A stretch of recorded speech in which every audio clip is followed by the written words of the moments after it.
in New York, because of our state's, it's called our full-face ballot requirement, which requires that the entire ballot be presented to voters when they first are looking at their ballot.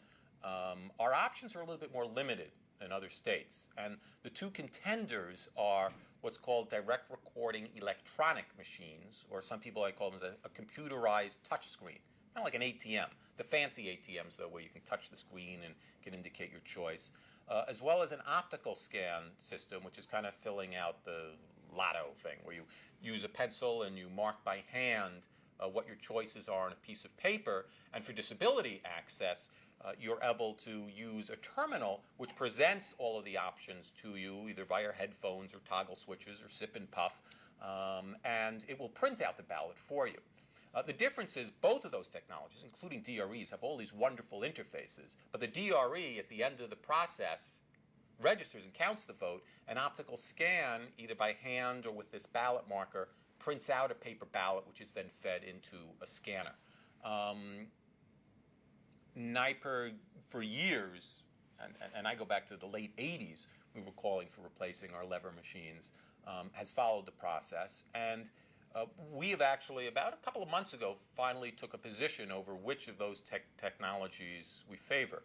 And we support optical scan systems with a caveat. For us, there are still questions, particularly around disability and language access with an optical scan system. Because when you have a paper system, a lot of voters, if they're using the paper system, aren't going to be able to have immediate access to the bells and whistles that technology can give us. The headphones, the toggle switches, the instant translations, the contrast controls, enlarged fonts, or even clear instructions, better instructions than you get from a poll worker. So for NYPIRG, we endorse the optical scan technology on the condition that ballot markers, which are these computerized technology which marks the ballot, which doesn't count it, are present or dedicated to each election district table. That's every single table that a voter might go to. Some folks support optical scan systems and maybe one of these ballot markers somewhere in the poll site.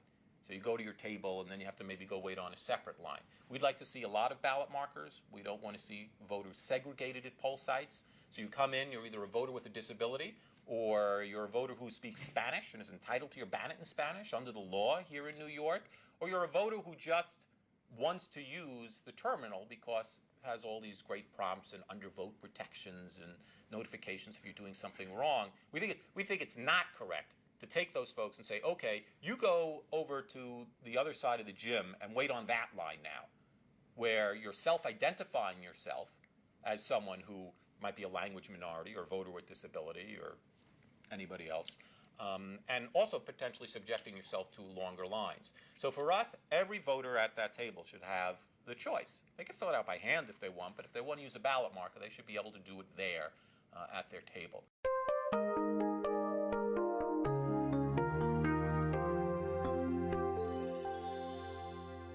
I think that we have found in traveling throughout the state in the regional trainings that we've done over the past few years that that the local boards and the poll workers that normally man the polling sites in the counties are very enthusiastic. They want the voting experience to be a good experience for everyone. They really do want to help.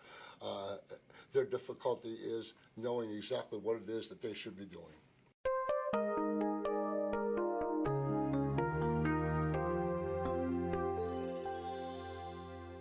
There are many issues that we can do to improve our democracy, many things that we can do to improve our democracy. One, as I said, we can remove voter registration deadlines so that people can register and vote on Election Day. We can roll back restrictions on people voting who have criminal convictions, who are back in their communities. We can make voting more accessible to language minority citizens who need some language assistance in order to exercise their right to vote, they're being the citizens.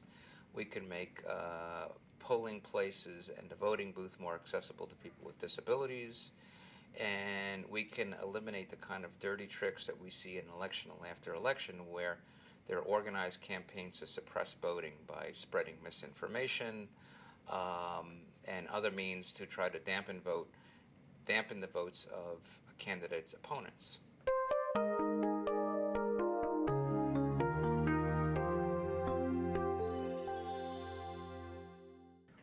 there for the polling site at the primary election. After I voted, it was curious. The Board of Elections workers, after I had my ballot dropped in the box, they broke out in applause. And I was not really. I don't want special appreciations. I don't want just to think, oh, that's so inspiring. I just want to vote, just like everybody else. We're making a difference gradually. I think it's going to happen eventually, but it's going to take a little time. Ensuring that voting is a private, secure, and accessible process for all Americans is a national priority. As highlighted in today's show, Americans with disabilities, after years of unequal access, are particularly interested in achieving this goal.